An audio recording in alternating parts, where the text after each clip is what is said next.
오늘은 뜻깊은 부활절입니다.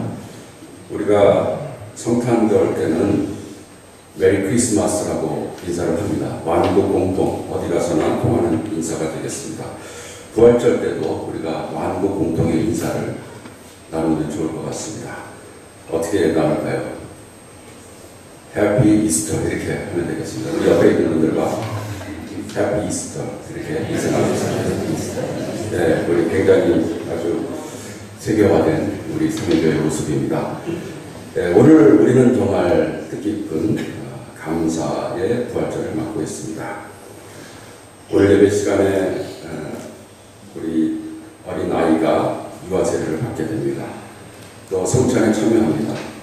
또 성가대에 특별한 칸타타가 연주가 됩니다. 이 모든 과정을 통해서 우리들은 예수님께서 부활하셨다는 그 사실을 체험적으로 느끼게 됩니다. 음식 나눔 행사와 또 우리가 교회에 들어오면서 보게 되는 아름다운 것들을 통해서 예수님의 부활을 더욱더 친근하게 느끼게 됩니다.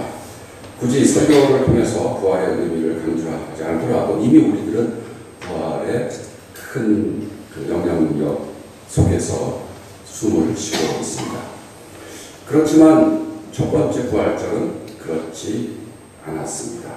요한복음 20장 1절부터 18절에는 첫 번째 부활절의 모습이 우리들에게 보고가 되고 있습니다. 저는 그 본문을 마치 새 막으로 구성된 연극처럼 한번 여러분들에게 소개해 드리려고 합니다. 각 막마다 굉장히 다른 분위기가 연출되는 것을 우리들은 느낄 수 있을 것입니다. 제1막의 분위기는 슬픔과 체념입니다. 예수가 십자가에서 돌아가시고 나서 예수를 따르던 모든 사람들은 예수의 죽음을 이제는 현실로 받아들였습니다. 십자가상에서 혹시 기적이 일어날까 생각을 했지만 그러나 예수는 마지막 숨을 거두고 그리고 나서 제자들은 죽은 자에게 보낼 수 있는 최선의 예를 행함으로써 예수와의 관계를 종결하려고 했습니다. 제자들은 마치 장례식이 끝난 다음에 유족들이 모여서 회의를 하는 것처럼 한 집에 모여 있었고 막달라 마리아는 향품을 가지고 예수의 시신에 바르기 위해서 예수의 무덤으로 갔습니다. 이들은 큰 비극적인 죽음을 맞이했지만 그러나 슬픔은 점차 시간이 지남에 따라서 진정되고 있었습니다. 이제 일상으로 서서히 돌아오려고 하는 그런 분위기였습니다. 이런 경험은 아마 우리 대부분이 어떤 사람의 죽음을 맞이하고 나서 겪게 되는 그런 과정이라고 생각이 됩니다. 제2막의 분위기는 충격과 혼란이었습니다. 마리아가 향유를 갖고 무덤에 도착했는데 그가 발견한 것은 빈 무덤이었습니다. 마땅히 닫혀 있어야 할 무덤이 열려 있었고 그 속에 뉘어 있어야 할 예수의 시신이 없어졌습니다. 마리아는 너무나 놀라서 제자들에게 달려가서 그 사실을 알려줬습니다. 제자들도 깜짝 놀라서 경주하듯이 베드로와 다른 제자가 예수의 무덤으로 와서 무덤이 비었다는 것을 확인할 수 있었습니다. 예수의 시신은 없고 예수를 감쌌던 세마포와 수건만이 가지런히 개켜서 놓여 있는 것을 보았습니다. 우리는 이 장면에서 혹시 이들이 예수의 무덤이 비인 것을 보고 예수가 부활했다는 믿음을 갖게 되지 않았을까 하는 기대를 해보게 됩니다. 그런데 그렇지 않았던 것 같습니다. 8절을 보니까 무덤에 먼저 왔던 다른 제자도 들어가 보고 믿더라라고 표현이 되어 있는데 그 바로 다음에 9절에 저희는 성경에 그가 죽은 자 가운데서 다시 살아나야 하리라 하신 말씀을 아직 깨닫지 못하더라, 이렇게 설명을 하고 있습니다.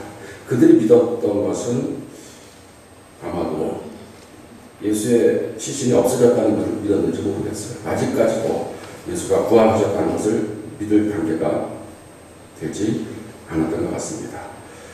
제자들은 마치 아무 일이 없었다는 듯이 그냥 집으로 돌아갔고, 마리아는 무덤에 계속 머물면서 울고 있었습니다. 마리아가 울고 있었던 이유는 예수가 돌아가셨기 때문이 아니고 예수의 시신이 실종된 상태였기 때문입니다. 이런 마리아에게 주어질 수 있는 기쁜 소식은 예수가 살아났다는 소식보다는 예수의 시신을 찾았다라는 소식이 될 것입니다. 부활을 모르는 이 상황에서 마리아는 정말로 간절하게 예수의 시신이라도 찾았으면 좋겠다는 바람을 갖고 있었습니다. 저는 얼마 전에 세월호가 인양되어 오는 그 장면을 본 유족들이 이런 말을 하는 것을 들었습니다. 감사합니다. 정말 감사합니다. 그 말을 듣고 마음이 얼마나 아팠는지 모릅니다. 자식이 살아서 돌아오는 것도 아닌데, 그런데도 이제 시신이라도 수습할 수 있을 것 같다라는 기대를 갖고 그 상황에서 감사합니다. 정말 감사합니다라고 말을 할 수 있었다는 것이 너무나도 가슴 아픈 상황이었습니다. 아마 마리아의 질병일 것 같지 않았습니까? 그런 생각을 해보게 됩니다. 예수는 돌아가셨지만은 그래도 인간으로 할 수 있는 최선의 예를 갖춰서 죽은 자에 대한 도리를 하는 것, 그래야지만 예수의 죽음이 이제 잘 마무리되는 것이라는 생각을 했었겠죠. 어떻게 보면 우리가 부활을 알기 전에 많은 사람들이 죽은 자에 관한 예를 다 하는 이것이 우리의 마음 바탕에 담겨있는 죽음 넘어서의 어떤 삶에 대한 막연한 기대와 연관이 되는 것이 아닌가 하는 생각을 합니다. 만약에 우리가 죽고 난 다음에 그 다음의 상황에 대한 아무 생각이 없다면은 그렇게 죽은 자들에 대한 여러 가지 절차를 밟을 필요가 없었을 것입니다. 확실하지는 않지만 그러나 죽어서도 이 사람은 여전히 우리에게 의미가 있는 존재라는 것을 막연하게 다들 깨닫고 있었던 것으로 생각을 해볼 수 있습니다. 이 상황에서 천사들이 등장을 했습니다. 마리아는 그들이 천사인 것을 알아보지 못하고 여전히 자신의 관심사에 대해서 말을 했습니다. 여보세요. 당신이 그를 옮겨 놓았거든 어디에 두었는지 내게 말해주세요. 내가 그를 모셔가겠습니다. 충격과 혼란 속에 있는 제자들과 마리아의 모습입니다. 이제 제3막으로 넘어가게 됩니다. 제3막의 분위기는 환희와 희망과 확신입니다. 그런데 제2막에서 3막으로 전환되는 데에는 특별한 무대 장치가 필요가 없었습니다. 똑같은 상황이었습니다. 단 하나의 대사가 충격과 혼란의 분위기를 환희의 분위기로 바꿔 놓았습니다. 그것이 바로 16절에 예수께서 마리아야 하고 부르신 그 말씀, 그 대사였습니다. 예수께서 마리아야 하고 부르시는 순간에 모든 것이 바뀌었습니다. 마리아가 돌아서서 부활하신 예수를 처음 알아보았습니다. 그리고 선생님 하면서 네 마디 고백을 했습니다. 시신인 예수가 아니고 부활하신 예수를 만난 것입니다. 이론으로 혹은 교리로 소문으로 부활하신 예수를 만난 것이 아니고 인격적으로 생생하게 부활하신 그분을 만난 것입니다. 시간과 공간을 초월해서 죽음의 경계를 초월해서 다시 살아나신 예수님의 목소리를 듣고 그분의 존재를 확신할 수 있었던 것입니다. 이 깨달음은 과학적으로도 설명할 수 없고 상식을 초월하는 그런 신비에 가득 찬 사건이었습니다. 우리가 이 사건을 어떻게 한마디로 설명할 수 있겠습니까? 기독교 신앙 전체가 바로 이 부활의 신앙에 담겨 있는데 이 모든 것을 우리가 어떻게 상식적인 언어로 표현을 할 수 있겠습니까? 예수님은 마리아에게 내게 손을 대지 마라. 아직 내가 아버지께로 올라가지 않았다라고 말씀을 하셨습니다. 아직도 부활이 무엇인지 완전히 드러나지 않지만은 그러나 그 중요한 부분이 서서히 드러나기 시작합니다. 아버지께로 올라가야 한다는 말씀을 마리아는 완전히 이해할 수는 없었을 것입니다. 그러나 우리들은 오늘날 예수의 부활이 다 완성되고 또 복음서 기자들과 초대교회 교인들이 예수의 부활에 관한 증언을 많이 남겨놓은 다음에 부활에 대한 이해를 깊이 할 수 있었기 때문에 그 뜻을 우리가 헤아려 볼 수 있습니다. 예수님은 하늘과 땅을 오가면서 하늘과 땅이 통한다는 것을 우리들에게 깨우쳐 주셨습니다. 더 이상 땅은 그 자체로서 의미가 있는 게 아니고 하늘과 통함으로써 의미가 있다는 말씀입니다. 이 땅은 하늘이 관심을 준 땅이라는 뜻이고 이 땅이 곧 하늘과 같다라는 그런 말씀입니다. 목숨을 넘어서는 생명에 관한 말씀이고 또 이 땅의 집착으로부터 우리를 해방시켜주는 그런 말씀이었습니다. 예수께서는 마리아에게 계속해서 당부하셨습니다. 이제 내 형제들에게로 가서 이르기를 내가 나의 아버지 곧 너희의 아버지 나의 하나님 곧 너희의 하나님께로 올라간다고 말하여라. 예수를 죽음에서 살리신 하나님은 예수의 하나님일 뿐이 아니고 우리의 하나님이고 예수의 아버지일 뿐이 아니고 우리의 아버지라는 것을 다른 사람들에게 전하라고 예수님께서 말씀해 주셨습니다. 예수를 죽음에서 살리신 그분이 우리도 죽음에서 살리실 것이라는 것을 믿으라는 말씀입니다.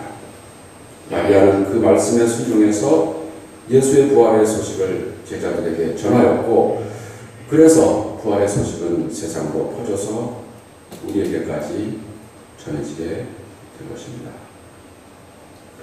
부활하신 예수는 하늘과 땅을 나비처럼 자유롭게 넘나들면서 우리들에게 참 생명의 신비에 대해서 깨우쳐 주셨습니다.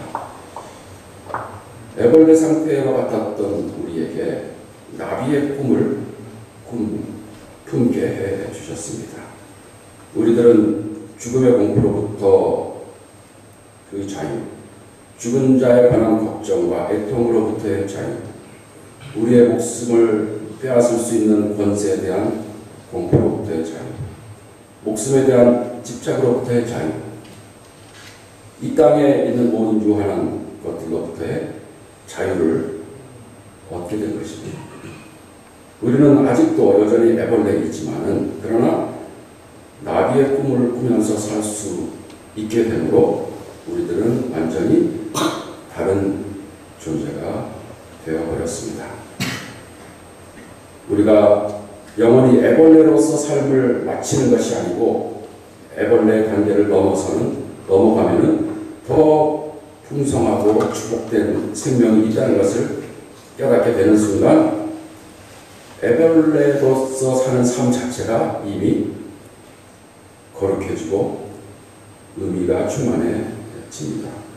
갑자기 똑같은 삶이지만 우리의 삶이 더욱더 고상해지고 그 가운데 깊은 가치가 있는 것을 깨닫게 됩니다. 애벌레가 나비가 되는 경험을 우리가 감히 상상할 수 없지만은 곰곰이 생각해 보면은 우리 모두는 이와 비슷한 경험을 한 기억이 막연하게 있습니다. 우리의 무의식 속에 사실은 그런 기억이 있습니다. 우리가 엄마 뱃속에서 밖에서 일어나는 일들을 소리를 통해서 듣고 느낌을 통해서 어느 정도 다른 세상이 있다는 것을 감지하고 있을 때 아마 그때의 우리의 삶이 애벌레의 삶과 비슷하지 않을까 하는 생각이 듭니다. 태아가 어찌 엄마 배에서 나와서 자유롭게 걸어 다니면서 탯줄로부터 자유롭고 작은 공간으로부터 자유롭고 그런 새로운 세상에 대한 꿈을 어찌 꿀 수 있었겠습니까? 그러나 우리들은 엄마 뱃속에서 나와서 이 자유로운 세상을 경험하였습니다. 우리가 애벌레와 같은 단계에서 나비와 같은 단계로 가는 것은 우리의 지금의 상상으로는 도저히 생각을 할 수 없지만은 그러나 우리가 엄마 뱃속에서 나온 경험을 생각해 볼 때 충분히 우리에게 생명의 다음 단계가 있을 수 있다라는 확신을 얻게 됩니다. 예수님께서는 신이 나비의 삶을 사시고 다시 우리에게 오셔서 나비의 꿈을 꿀 수 있게 해 주신 것입니다. 부활하신 예수를 믿는 사람은 이미 이 세상에서 나비와 같이 자유로운 삶을 사는 사람입니다.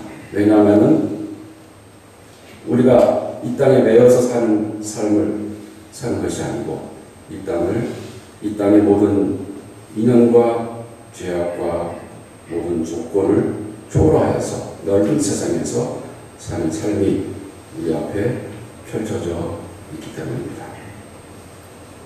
예수님께서는 우리에게 이렇게 말씀하셨습니다. 너희가 내 말에 머물러 있으면 너희가 내 지혜자가 될 것이다. 그리고 너희는 진리를 알게 될 것이며 진리가 너희를 자유롭게 할 것이다. 예수님께서 하신 진리를 깨달음으로 나비와 같이 자유로운 삶을 사는 우리 모든 교우들이 되기를 간절하게 바랍니다.